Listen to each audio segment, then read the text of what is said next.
Corporate दुनिया के इस एपिसोड में हम बात करेंगे India EU trade deal, Fitch ratings के भारत की इकोनॉमी की विकास दर के नए अनुमान की और उस अच्छी खबर की जो नेपाल से है, जहां अब बड़े इंडियन करेंसी नोट फिर से चलेंगे।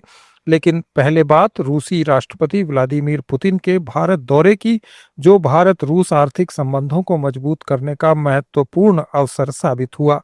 प्रधानमंत्री नरेंद्र मोदी के साथ द्विपक्षीय वार्ता में एनर्जी, सिक्योरिटी और ट्रेड पर विशेष फोकस रहा, जहां कई महत्वपूर्ण समझौतों पर हस्ताक्षर हुए।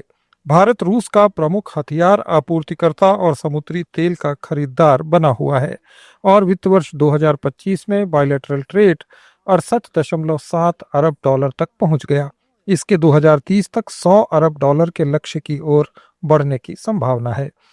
पुतिन के इस दौरे से रूसी सस्ते तेल के आयात को और बढ़ाने पर जोर दिया गया, जो वैश्विक एनर्जी अनस्टेबिलिटी के दौर में भारत की एनर्जी सिक्योरिटी को मजबूती प्रदान करेगा। इसके साथ ही डिफेंस सेक्टर में नए अनुबंधों की चर्चा हुई, जैसे S-400 मिसाइल सिस्टम का विस्तार, जो भारतीय सेना की क्षमता को और सशक्त बनाएगा। हालांकि इस बीच अमेरिकी दबाव एक बड़ी चुनौती के रूप में उभरा है, जहां वॉशिंगटन ने भारत को रूसी तेल खरीद बंद करने की चेतावनी दी, क्योंकि ये मॉस्को की युद्ध फंडिंग को अफेक्ट कर सकता है। इसके बावजूद भारत ने अपनी स्वतंत्र विदेश नीति को कायम रखा, जो रूस के साथ विशेष और विशेषाधिकार प्राप्त साझेदारी को और गहरा करेगी। यूक्रेन संकट में शांति प्रयासों के बीच ये दौरा ग्लोबल जियोपॉलिटिक्स में भारत की संतुलित भूमिका को रेखांकित करता है। कुल मिलाकर रूसी राष्ट्रपति का ये दौरा व्यापार में वृद्धि, ऊर्जा के डाइवर्सिफिकेशन और स्ट्रेटेजिक पार्टनरशिप को गति देगा, लेकिन अमेरिका के साथ चल रहे व्यापार समझौते पर संभावित जोखिम भी पैदा हो सकता है। इस बीच रूस की स्फेयर बैंक के सीईओ हरमन ग्रेफ के अनुसार भारत और रूस ने अब अपने भुगतान निपटान के लिए किसी तीसरी मुद्रा जैसे यूएस डॉलर की आवश्यकता को खत्म कर लिया है। ग्रेफ ने कहा कि नई व्यवस्था और बेहतर डिजिटल बैंकिंग सिस्टम के चलते 80% से ज्यादा भुगतान अब 10 मिनट से भी कम समय में पूरे हो जाते हैं, जबकि कुछ साल पहले इस तरह के ट्रांजैक्शंस में कई हफ्ते लगते थे। ये बदलाव दोनों देशों के बीच व्यापारिक संबंधों की मजबूती और वित्तीय ढांचे के मॉडर्नाइजेशन का संकेत देता है।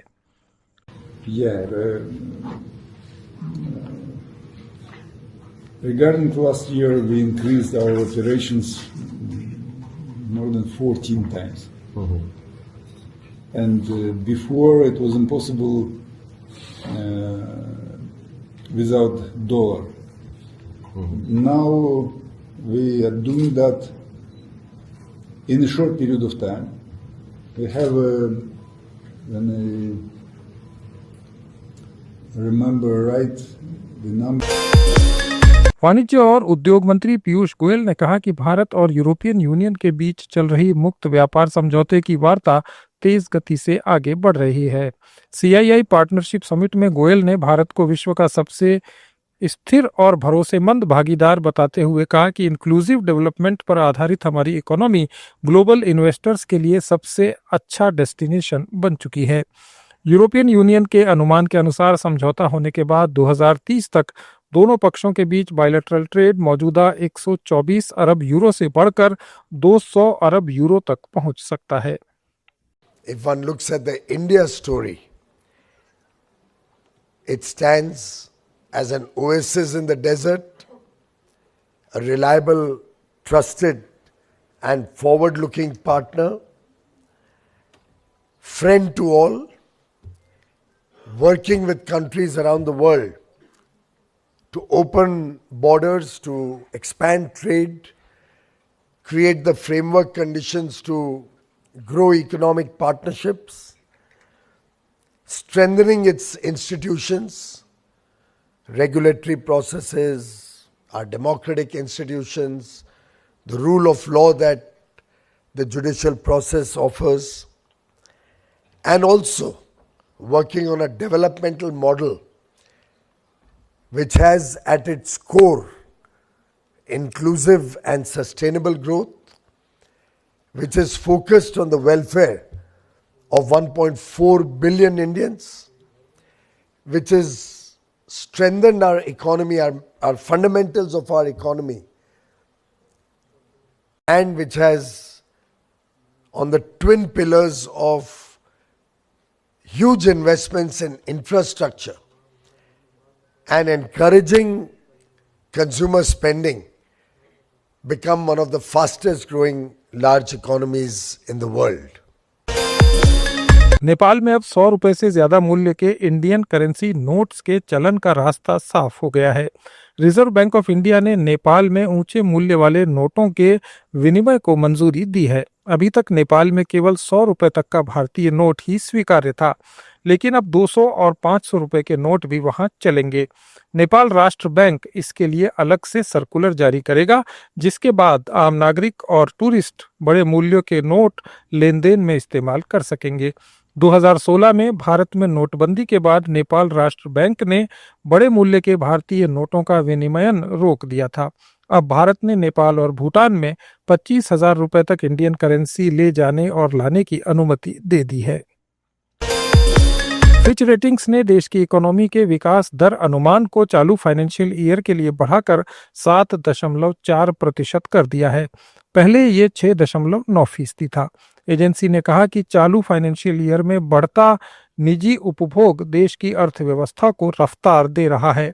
भारत ने दूसरे क्वार्टर में मजबूत विकास दर ऐसे समय पर हासिल की है जब अमेरिका ने इंडियन एक्सपोर्ट पर भारी टैरिफ लगाया है।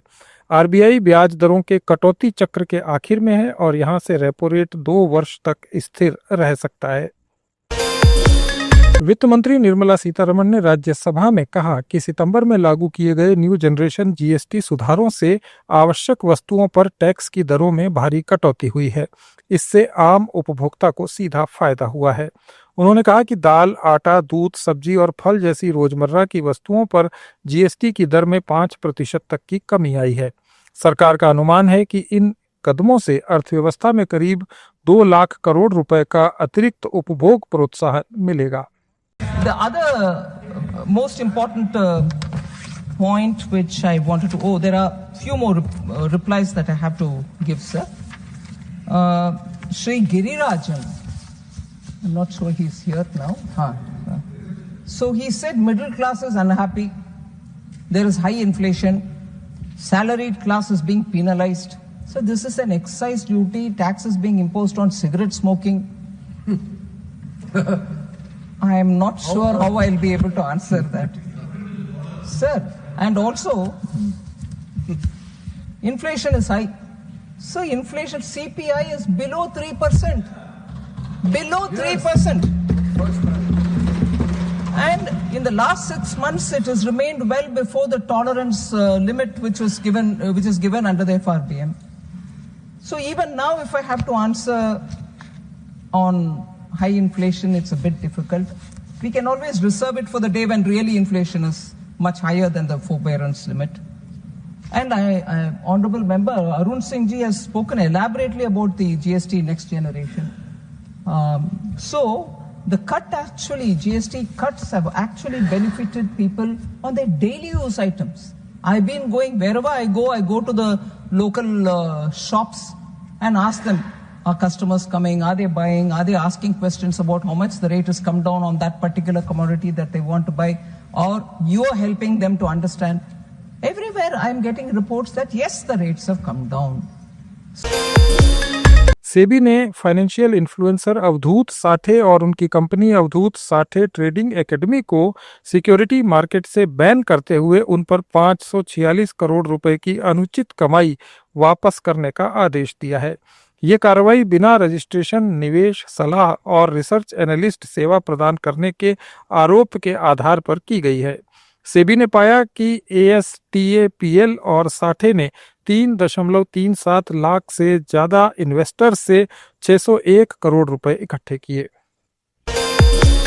प्रधानमंत्री उत्तर पूर्वी क्षेत्र विकास पहल के तहत करीब 5,700 करोड़ रुपए की 44 परियोजनाओं को मंजूरी दी गई है।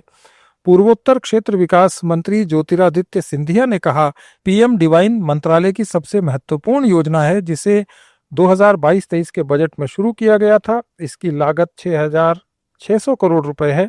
उन्होंने कहा कि 44 परियोजनाओं में से 3 पूरी हो गई हैं और 41 पर काम चल रहा है। ये थे कॉरपोरेट जगत के आज के कुछ अहम समाचार। अपडेट्स के लिए जुड़े रहिए लेट्स माइक के साथ।